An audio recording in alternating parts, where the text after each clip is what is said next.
Okay, y'all. So we're gonna have Charlie's tonight, Saturday night, for lunch, dinner, and my breakfast. Some Cajun fries.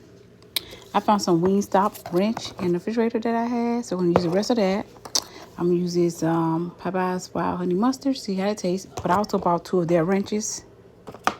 They come in small cups, so yeah, this is what we're gonna have for dinner tonight.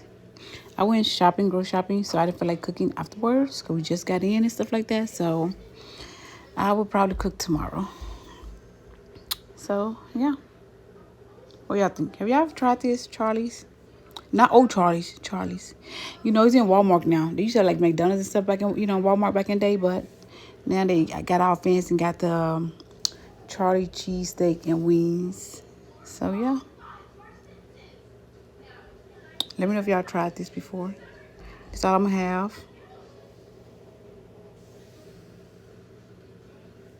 This is it.